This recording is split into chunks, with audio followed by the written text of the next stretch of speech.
Tenchu Z is a ninja series which spawned a long time ago, I think, on the original PlayStation. It was a stealth type ninja game where you'd go through villages or towns and you'd basically do different missions.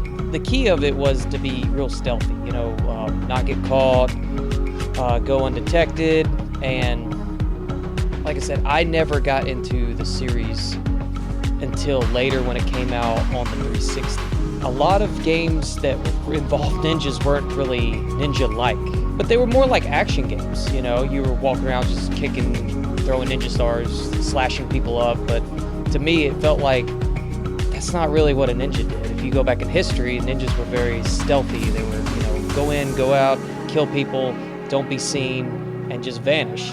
And a lot of these games were just more action-based, and I thought that was kind of not really on point with the whole ninja aspect. You'd go through, like I said, the towns, and there would be a certain objective you have to do, but the key would be stay on roofs, use abilities to stay hidden, and try to get through without being spotted. You could actually attack and go one-on-one combat, but it kind of reduced your score because, that's the idea, is just to get through the whole mission without being seen. And you got bonus points for that. You got rated a certain letter grade when you complete the mission. One thing about this one later in the series, I got into it way late. I think it was an original release for the Xbox 360. I didn't find out about it till like years later, and off a guy on YouTube that was playing it. And I was like, what is this? So I had to try it out. Like I said, me being a fan of all the martial arts movies and things, I loved it. I recognized a lot of the different gear and stuff they had.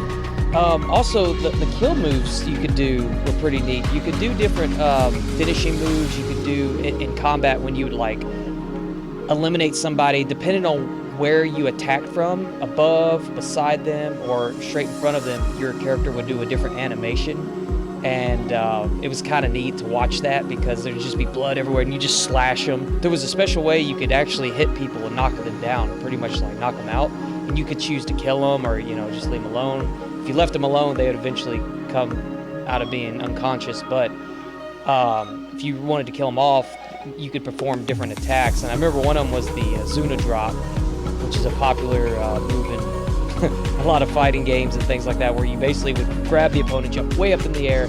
It's very unrealistic, but it's just fun to watch.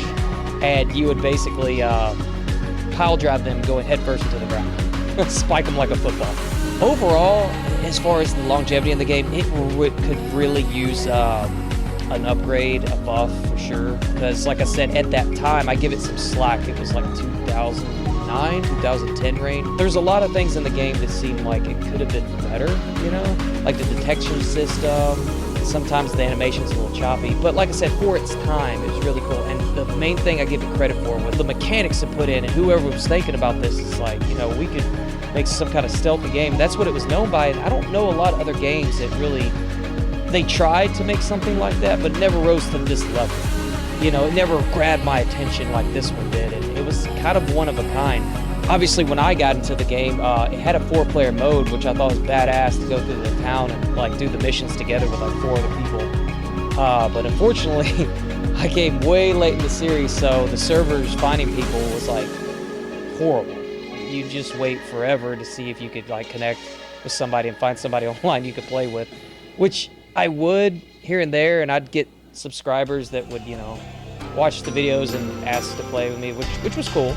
I was glad there's still a fan base for it, but yeah, it's really shrunk. Once the game kind of fades away for a while, it's going to be really hard to find a group of people to join with. I would really, really kill for this game to have a future release, like with modern day, up-to-date graphics, mechanics, using a different engine. It was already fun to play. Like, I would play despite like the little glitches and things in the game, even the graphics and the frame rates. But taking that today and improving on that, like taking the idea and the mechanics, would be phenomenal. I really, in the future, am looking forward to somebody bringing this game back to a modern day era. That would be awesome.